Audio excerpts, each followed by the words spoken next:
I should probably start by admitting I've been staring at my phone for the last 10 minutes, thumb hovering over her name. Not that it's unusual for me to ignore a message, I do it all the time, but this one, it's different. It's her.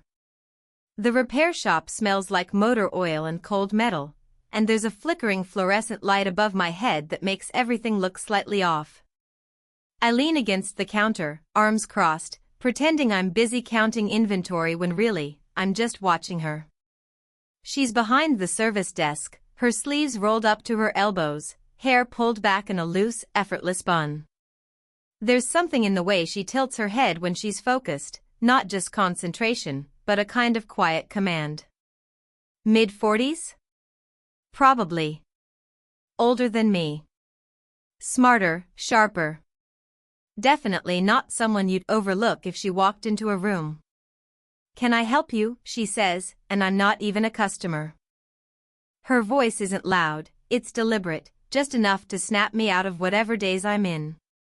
She's looking at me now, eyes catching the fluorescent glare, one eyebrow raised.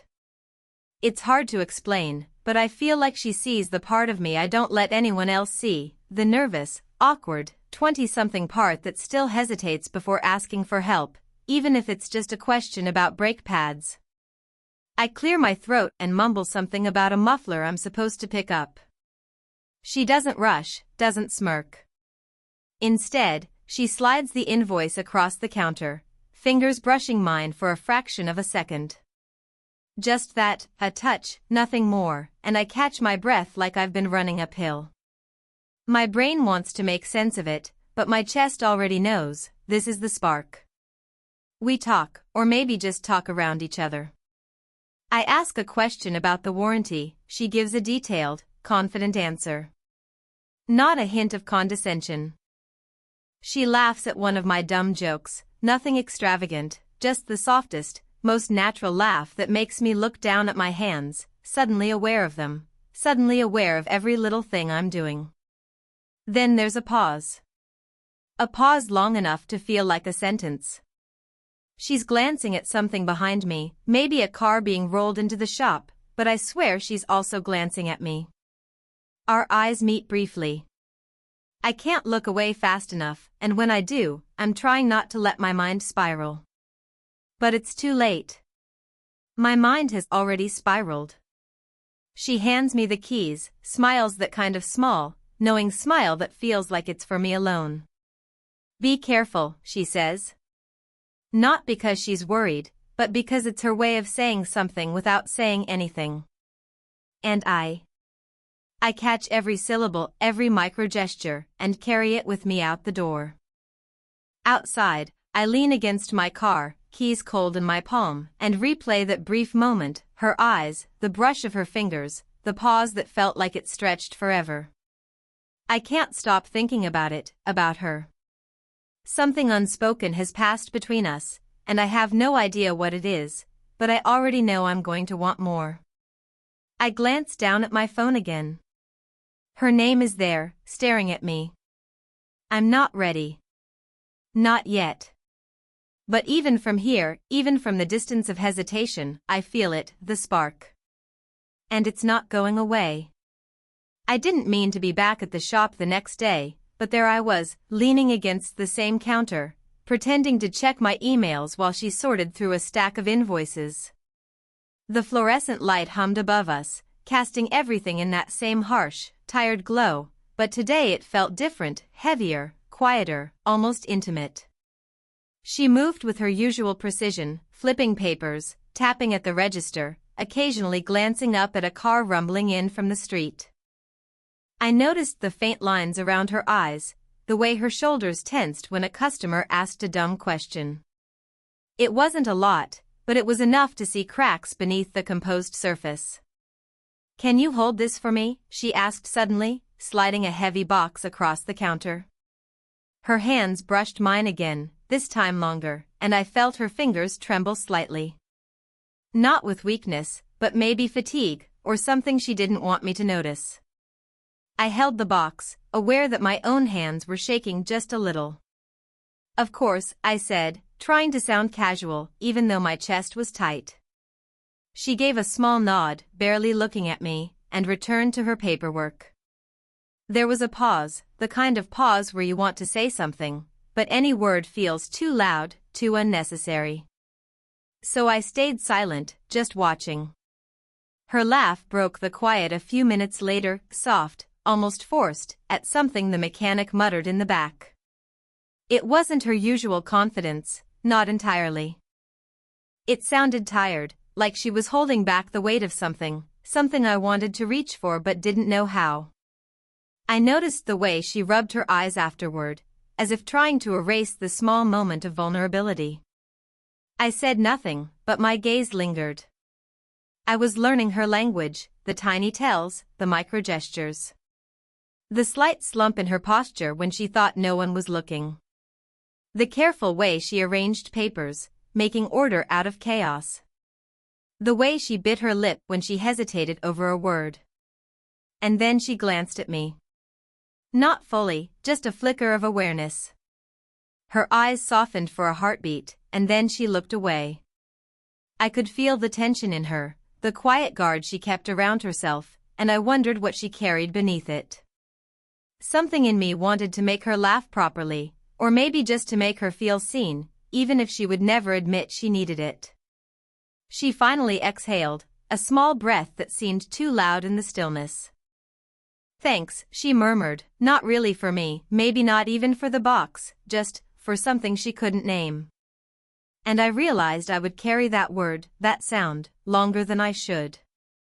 As I handed the box back, our fingers touched again. Longer this time. And I thought I saw a flicker of something, hesitation, curiosity, maybe even relief. She didn't pull away, but she didn't look at me either. The air between us had changed, charged in a way that made me hold my breath. And then she smiled, small, almost guilty, before turning back to her work. I stayed where I was, aware that my pulse had shifted, that my thoughts had followed her every movement, and that for the first time, I wanted to linger, just a little longer, in the quiet gravity of her presence. The shop was almost empty that evening, the sun long gone behind a curtain of clouds that promised rain. I was stacking shelves when I heard her sigh from the back office, low and unhurried, like she'd forgotten I was there. She was leaning over a ledger, one hand propping her head, the other tracing a line of numbers, and for a second, I wondered if she even knew I was watching. "Hey," I said softly, stepping closer. She glanced up, eyes catching mine, and there was a flicker, something unspoken, something that made my stomach tighten. "Hey," she replied, voice quiet, almost hesitant. There was a subtle pause, a hesitation in the way she held herself, and I felt it like electricity in the air. I moved a little closer, just under the pretense of checking the inventory, but close enough that our shoulders brushed. She didn't pull away. We both froze, the silence stretching longer than it should have, and I could hear my own heartbeat, too loud, too insistent. A sudden buzz broke the spell, her phone vibrating on the desk. She picked it up, glanced at the screen, and her eyes darkened for a moment before she tucked the phone away. Some ex, I assumed. Or a client. Either way, the tension cracked, and she blinked at me like she'd been caught thinking too loud. I wanted to say something, anything, to reach across that invisible line, but the words stuck. Instead, I just held her gaze for a heartbeat longer than necessary, noticing the tired curve of her jaw, the faint worry lines at the corners of her eyes, the way her lips pressed together when she was unsure. "I should probably finish this," she said finally, turning back to the ledger, but her voice lacked conviction. I knew she wasn't finished, not with the work, and certainly not with whatever this quiet electricity was between us. The storm hit outside suddenly, rain pelting the windows, a low rumble of thunder rolling across the street. She flinched slightly at the noise, and I stepped closer, instinctively, offering my jacket, even though I wasn't sure if she'd notice or care. She looked up, fingers brushing the edge of the counter as if she were weighing the appropriateness of accepting it. "Thanks," she whispered, almost inaudible, and in that small word, I heard so much: vulnerability, hesitation, maybe even trust. The lightning flashed again, briefly illuminating the curve of her neck, the strands of hair falling loose from her bun. I reached out a fraction too far, just to tuck them behind her ear, and our eyes met. For one suspended heartbeat, nothing existed except that fleeting closeness, the unspoken, almost touch that hovered between us. Then a knock at the door startled us both. My hand froze midair. She jumped back, straightening her posture like nothing had happened. I stepped back too, swallowing the tension that had wrapped itself around my chest. We both turned toward the door, the moment gone, the storm outside still raging, and I felt it, that thin, taut thread of something that hadn't yet been named, fraying under the weight of caution. My hand itched to stay, to bridge the space, but the world had other plans. And yet, even as she answered the door, I couldn't stop thinking about that near touch, that suspended second, and the way the air had felt charged just between us. The shop smelled faintly of wet asphalt and motor oil from the storm outside. I was wiping down the counter, trying to ignore the tension that had been building all week, when she leaned against the doorway, arms crossed, gaze fixed somewhere beyond me. The rain pattered against the windows, steady and insistent, as if keeping time with the unspoken between us. She started, hesitated, then shook her head, pressing her lips together. I stopped what I was doing, chest tightening. She was always precise, always controlled, but now every micro-expression, the twitch of her brow, the flick of her hand against the doorframe, screamed uncertainty. "Hey," I said softly, stepping closer, careful. "You okay?" She laughed, but it wasn't a laugh. Just a low, brittle sound that made my stomach sink. "No. Not really." She turned to face me fully, shoulders tense. "I mean, what are we doing?" The words hit harder than I expected. Not because of the implication, but because I'd been avoiding asking myself the same thing. We'd been orbiting each other for weeks, small gestures, fleeting touches, stolen glances, everything simmering under the surface, and now someone had finally named the chaos. I swallowed, trying to find an answer that didn't exist. I don't know," I admitted, voice low. The truth tasted bitter. I wanted to reach for her hand, to say something that would make it all feel less fragile, but I held myself back, because even my small moves felt too loaded. She stepped closer anyway, still distant in posture but close enough that I could feel the warmth radiating from her. "It's confusing," she whispered. Her eyes flicked to the floor, then back up, searching, hesitant, like she was asking permission to reveal something she'd spent too long hiding. I watched her, noticing the little things I'd memorized without realizing, the curve of her collarbone where her shirt slipped slightly, the way her fingers fidgeted with the hem of her sleeve, the subtle tremor in her voice. I wanted to fill the silence with words, reassurance, maybe a joke to diffuse the tension, but nothing would suffice. Finally, she exhaled, long and slow, as if letting the air carry away some of the weight she'd been holding. "I don't want to regret this," she said quietly.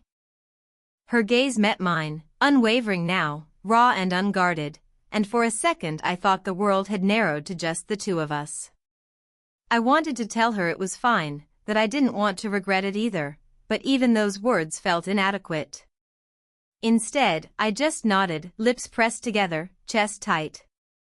My fingers itched to reach out, but the distance between us, both physical and emotional, was heavier than I could bridge.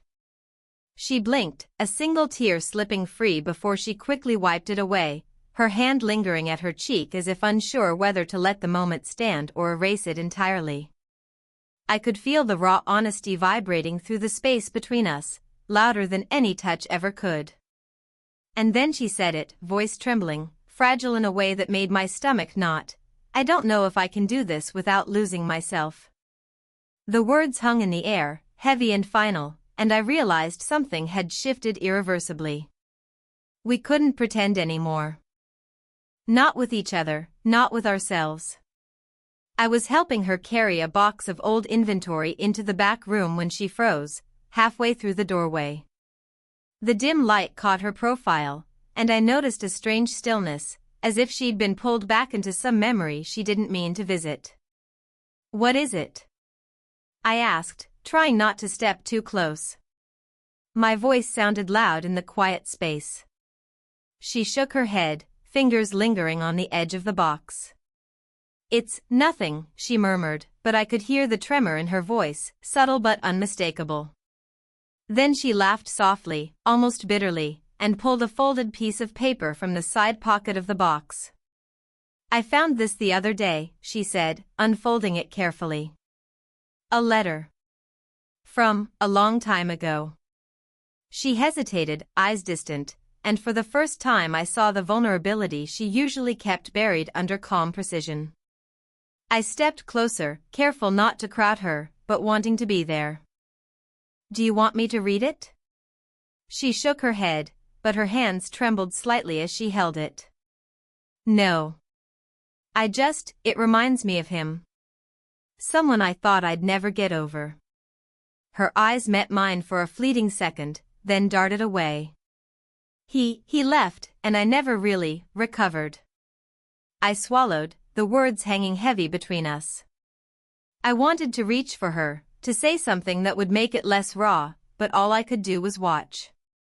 My mind raced, trying to imagine the hurt she'd carried for years behind that composed exterior. And then she looked at me differently, not angry, not sad, but as if she was seeing me through a new lens, colored by old heartbreak.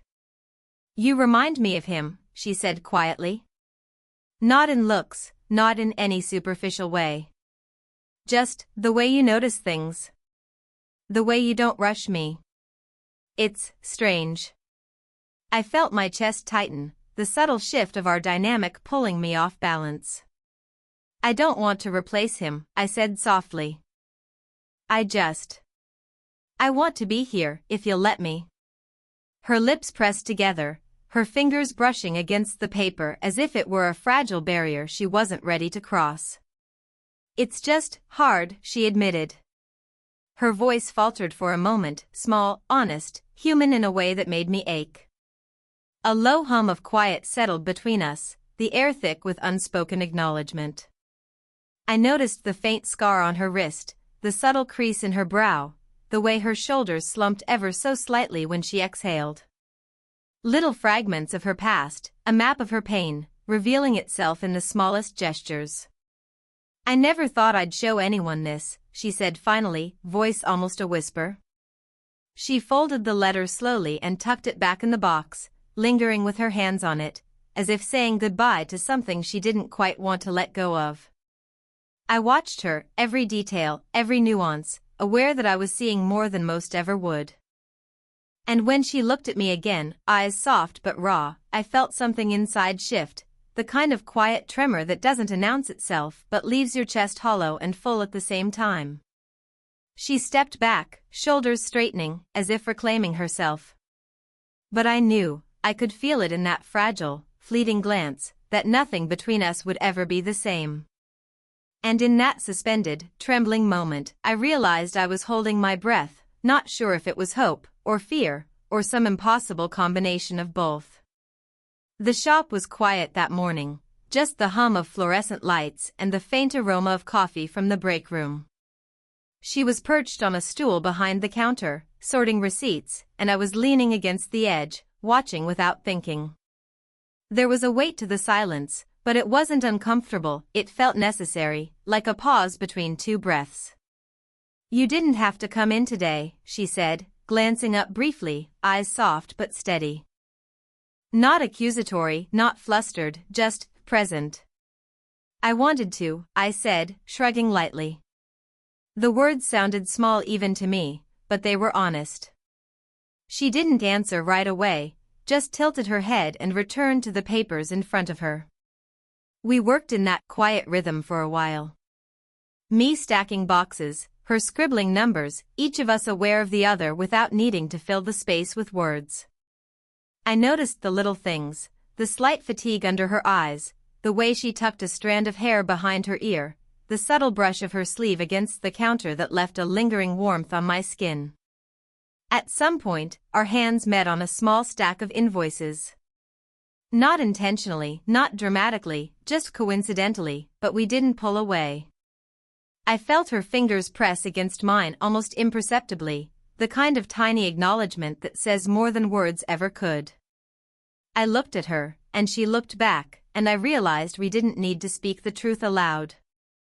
We already knew it. This closeness, this attention, this quiet tether between us, had become inevitable. She exhaled, long and soft, and finally spoke. "I'm tired of pretending none of this matters," she said, voice low but steady. Not a confession, not a declaration, just the simplest acknowledgement that our dynamic had changed. "I don't want to pretend either," I said. My words felt small, humble, and somehow enough. We settled into the same silence again, not empty this time, but shared, comfortable. There was no rush to define it, no frantic need for answers. Just presence. Just being. I watched her for a moment, noticed the faint curve of her jaw, the line of her shoulders relaxing for the first time that day. And somehow, in that simple, quiet observation, I felt the depth of everything unspoken. She leaned back slightly on her stool, brushing her hand against mine again, this time deliberately, and I let my fingers linger. The contact was small, almost accidental, yet it carried all the weight of the weeks we'd spent orbiting each other, tension, hesitation, longing, understanding. Outside, the morning sun shifted through the blinds, falling across the counter in a golden streak. I let myself take it in, the quiet intimacy of the moment, the slow inevitability of it all. There were no grand gestures, no shouted declarations, just this subtle acknowledgement that we had found each other in the in-between, and it was enough. She looked at me then, a soft half-smile tugging at her lips, and I realized something simple and terrifying. I couldn't imagine being anywhere else. I shifted slightly, brushing my forehead against hers for a heartbeat, long enough to feel the warmth, short enough to leave the moment suspended. And in that silence, with her hand in mine and the world quietly moving outside, I knew finally, irrevocably, that this was real. No words were needed. It's been months since that morning in the shop, but some moments don't fade, they linger, like a faint perfume you catch at unexpected times. I catch myself replaying little fragments, the brush of her fingers against mine, the quiet acknowledgement in her eyes, the way we didn't need words to understand each other. Life hasn't suddenly become perfect. We still have routines, responsibilities, the little irritations that come with living and working in close quarters. But something has shifted, subtly, quietly, irrevocably. The tension that once pulsed between us has transformed into an easy rhythm, a familiarity built on mutual attention and respect. I've changed too. I notice the small gestures now, the way she hums while organizing paperwork, the slight slump of her shoulders after a long day, the way her gaze flickers toward me without needing to say anything. I catch myself smiling at these things, these small, human details, and realizing I don't want to look away anymore. I've learned patience, restraint, and that love isn't always a grand gesture, sometimes it's in the quiet constancy of showing up. She's changed, in her own way. There's a softness to her confidence now, a subtle willingness to let someone in. The layers of her past heartbreak haven't vanished, but they no longer define the edges of our interactions. She's allowed herself to trust, even just a little, and that trust is a fragile, beautiful thing, one I try to honor every day. Together, we've learned that love isn't a declaration shouted into the void, it's a shared space, a slow accumulation of attention, understanding, and care. It's in brushing your forehead against someone's, hand lingering on a counter, knowing without speaking that you matter to each other. Sometimes, I catch her looking at me when she thinks I'm not paying attention, and in that moment, all the hesitation, the tension, the uncertainty that once hovered between us collapses into something simple and undeniable. It isn't perfect, it isn't easy, but it is real. And that's enough.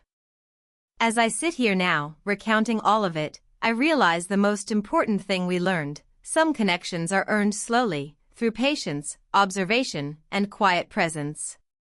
They don't explode onto the scene, they creep in, unnoticed at first, until one day you realize you've been holding your breath, and suddenly you don't have to anymore. And in that stillness, I smile. I remember her, her small gestures, her pauses, her laughter, and I know that we found something rare, not because it was flashy or dramatic, but because it was real. If this story made you feel something, let me know in the comments. Would you want more stories like this?